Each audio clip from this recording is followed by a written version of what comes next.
Hey, what's going on, guys? It's another episode of Light Sports Breakdown with LSB and JJ the DJ. We finally have the four teams in the conference finals.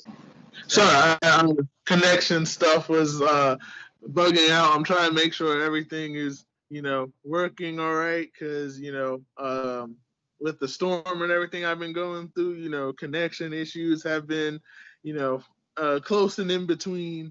So we're just getting stuff back, but hopefully we won't have too many problems. But like you were saying, man, last thing, either last night or 2 nights ago, that was probably one of the most shocking playoff results I think I have seen in a long time. I mean, Miami Milwaukee was definitely shocking. Game two of that series, by the way, with them and the Boston Celtics, is tonight. I think 7 p.m. or is when it starts. So quick little plug there. But that the Clippers and the Denver Nuggets definitely did not disappoint on the surprise scale, and that everyone was so quick, to put Clippers Lakers, set in stone. That's what people wanted, and we got the ultimate swerve a few nights ago. And now that brings us to where we're at with our Western Conference Final Series, the Los Angeles Lakers and the Denver Nuggets. Man, LSB, what do you think about that? Is this anything that you were expecting? I honestly, I was surprised, but I'm pretty sure I said it in the last time we talked about the Clippers and the Nuggets series that I said I wouldn't be surprised if this went seven. I thought the Clippers would ultimately be the victors, but the Nuggets proved everyone wrong. The Clippers were up 3-1 in a commanding lead to pretty much guarantee the battle for LA, and it just slipped away. And it's crazy because this is the third time that a team that's been under the helm of Doc Rivers has failed in a 3-1 lead. There was one when he was with when it was against Detroit or the Magic. It was in 2015 with the Clippers as well. And then this season is the third time that he's failed to capitalize on a 3-1 lead. And Kawhi and PG, they just completely vanished. Kawhi Leonard had 14 points, completely looked like a shell of his former self. We thought that Kawhi would have a monster game and prove that he came to LA for a reason because he's competing for another championship. He won in San Antonio, he won with the Raptors, and he wanted to prove that he could win with a third franchise, the Clippers, they've struggled to capture that ship because the Lakers, they have so many championships and the other team in LA has kind of been a shadow. They haven't been able to come out of that shadow, and it looked like the Clippers had the upper hand against the Lakers. But like you said, JJ, this bubble has been weird. Miami taking over against Milwaukee, that was a big surprise. And with LA failing to get over the hump against Denver and guaranteeing that battle of LA was the second time. I don't know about you, JJ, but I really feel like anything can happen in this bubble. And this matchup is really interesting to me because I feel like the Lakers really haven't been tested in this playoffs. I'm not gonna lie. They faced a Portland team that was pretty hot. They guaranteed the spot, the eighth seed, and then they took game one. But then the Blazers, they just had a lot of miscues on defense. Dame Lillard ended up going down, and the Lakers capitalized. And then they faced the Rockets with pedestrian Russell Westbrook and James Harden. Both of them didn't look like themselves. Like you said, you didn't think that the combination of the two would work. It didn't. They won game one, and then the Lakers kind of coasted to that victory. And they've been rested this whole time. So I really feel like the Denver Nuggets are going to be their first actual test in this playoffs because Denver has come back not once, but twice, being down 3-1 in the playoffs against the Utah Jazz and now the previous LA Clippers. And if it's going to keep going this way, JJ, for the Nuggets, I predict this is going to go 7 games again. I really think that this could go 7 games.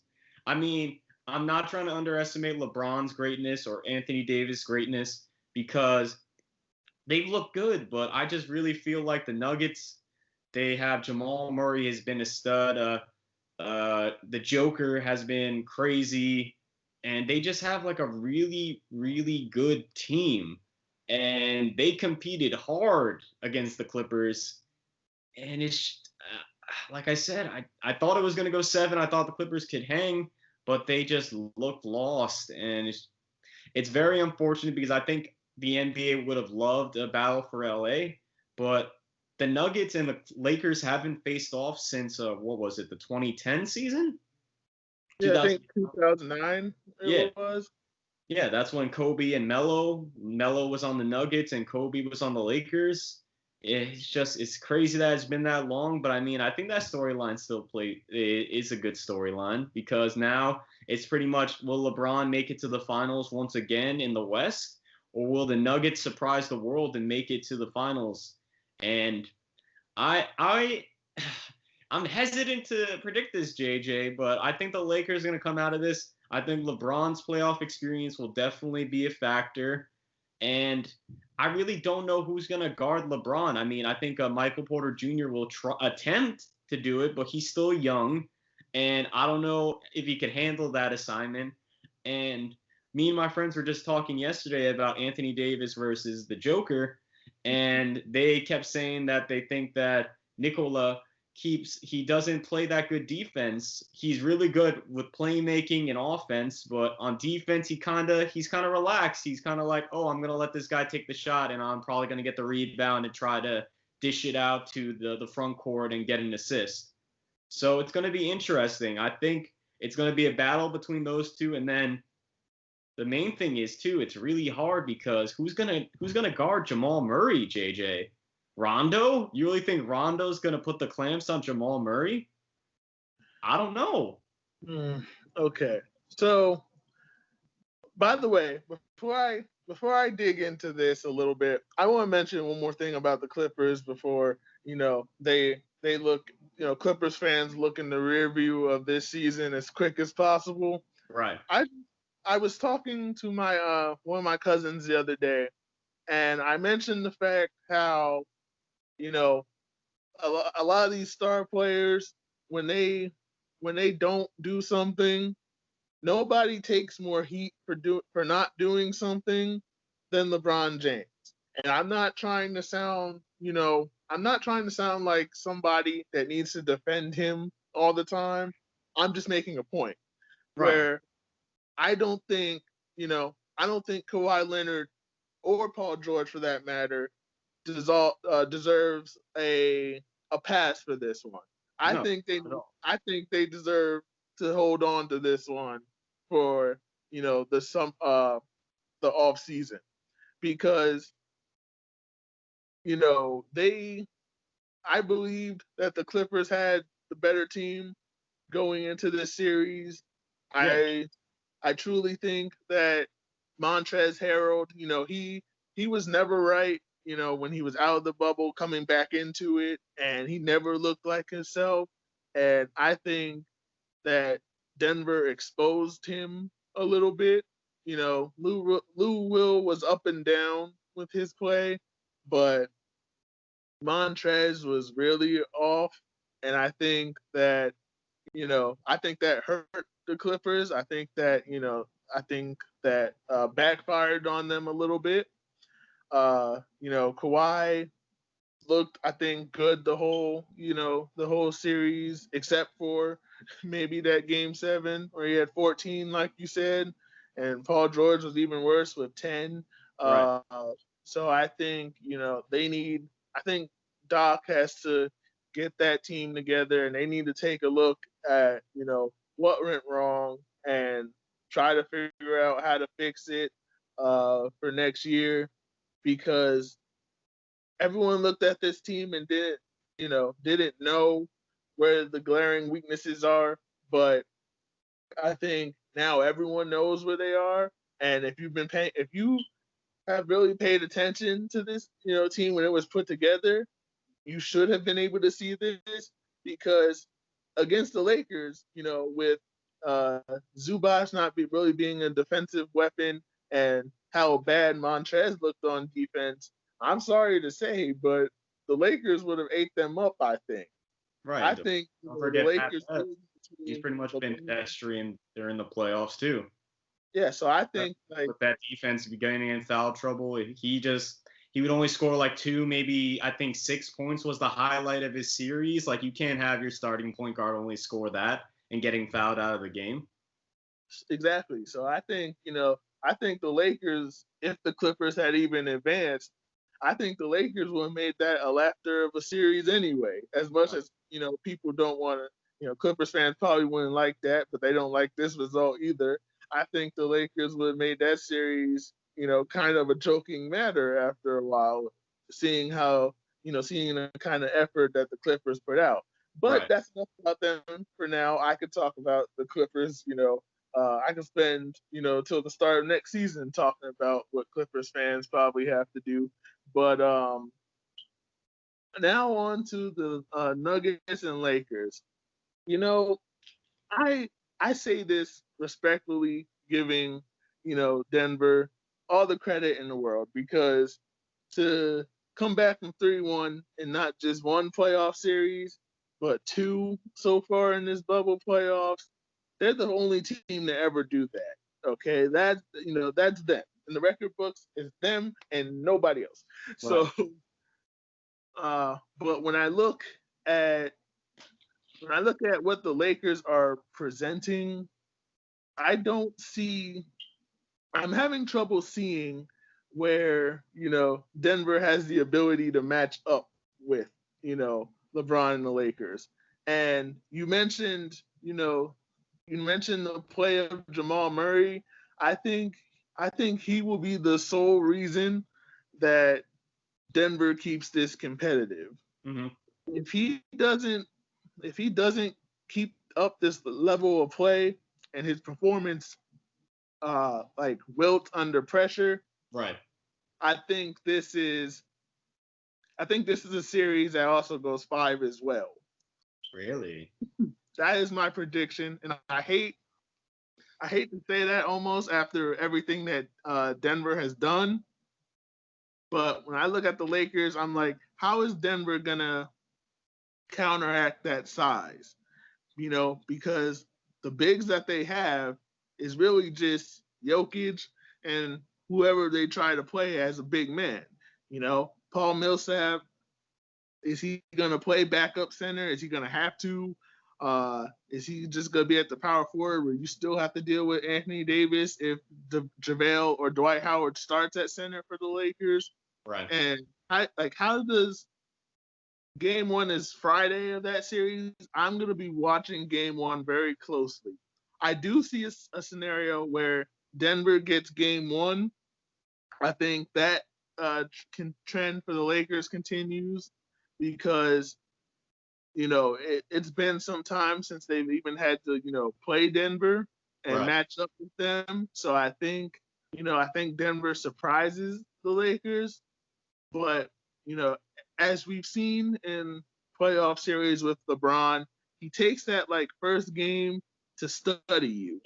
And once he studies you and sees how Denver's going to come out, he knows how to move from game two to however long the series is. And then from that point on, he's just dissecting you. And I think Anthony Davis has just been on a mission since the playoffs started, and he feels how close he is, to even getting to the finals for the first time. And I think LeBron can feel it as well, but think I think Anthony Davis he just sees blood at this point, and I think when he looks at Jokic as the only thing that is in his way right now. And I don't think, Jokic is there defensively to put a wall up. And I don't know if you know this, but Michael Porter Jr., while, he oozes potential offensively, he is a bit of a defensive liability.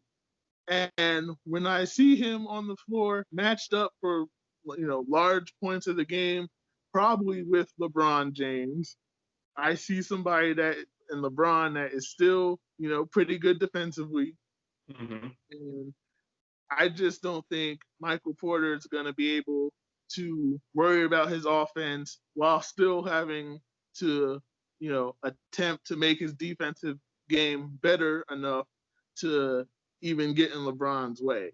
So when I look at that, I just don't think, for Denver, this matchup favors them at all. Like Right. you said, Jamal Murray at the guard position is probably the only place that they have that they might have a slim advantage, Right. but you know, Danny Green is still a capable defender. Playoff Rondo is a thing. I know people don't believe it's a thing, but his game is different in the playoffs. He scores a lot more. He's able to, take the playmaking load off of LeBron by ball handling and, playing the guard position. So I just don't think that, you know, I don't think Jamal Murray's going to be able to deal with that pressure from an actual guard because Patrick Beverly fouled out so much. I think Rondo has the smarts that Beverly does not have.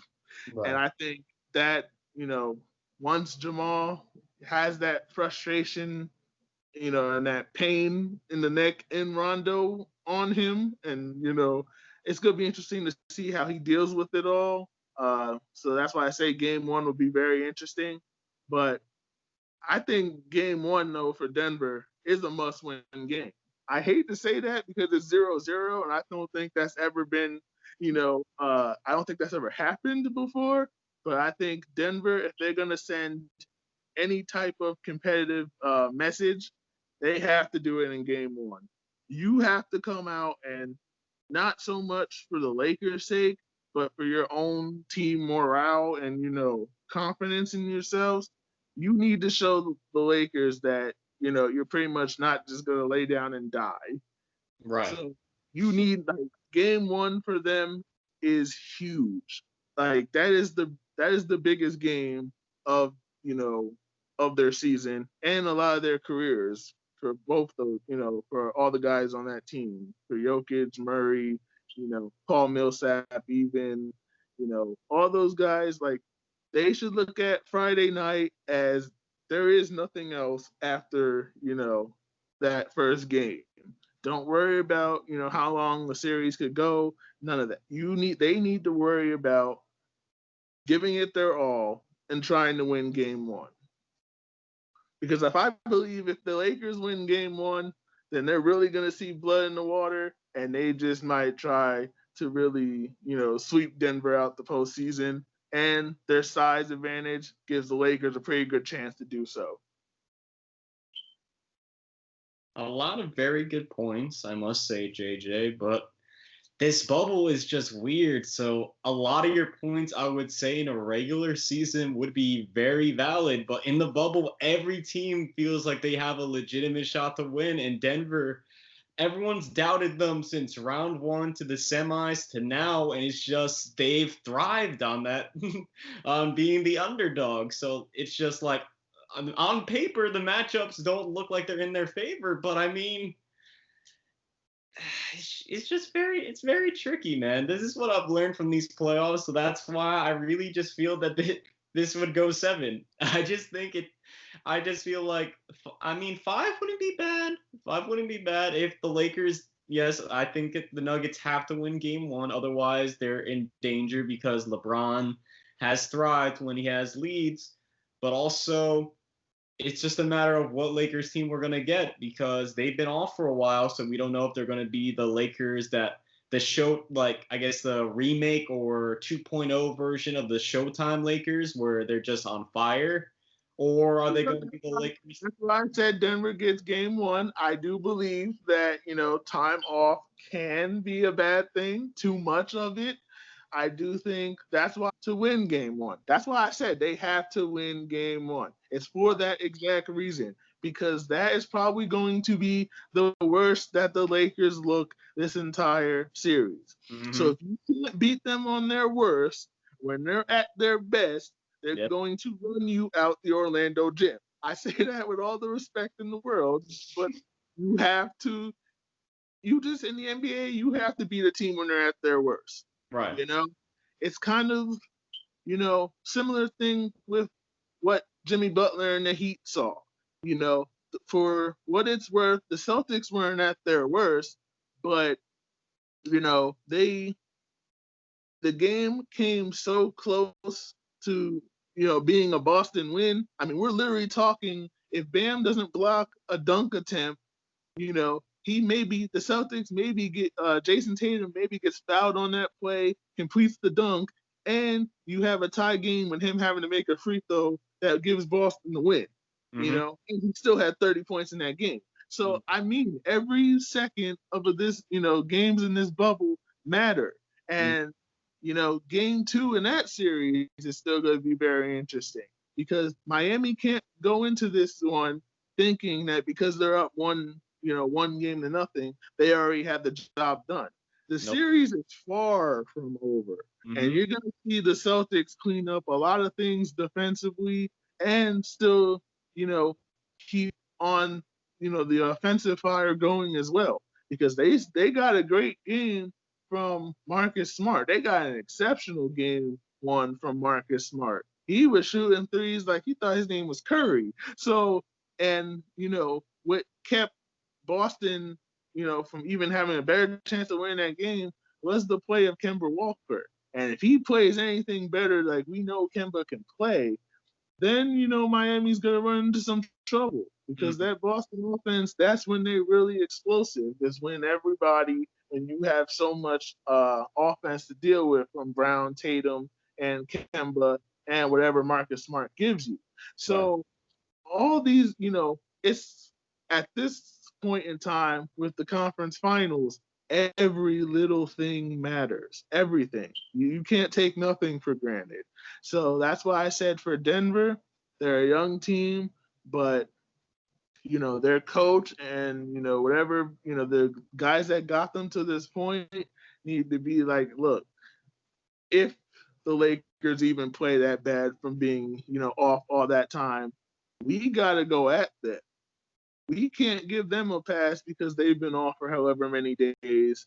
We are, we're trying to get somewhere that people don't think we could get to, and they're in our way. So that's how they got to look at.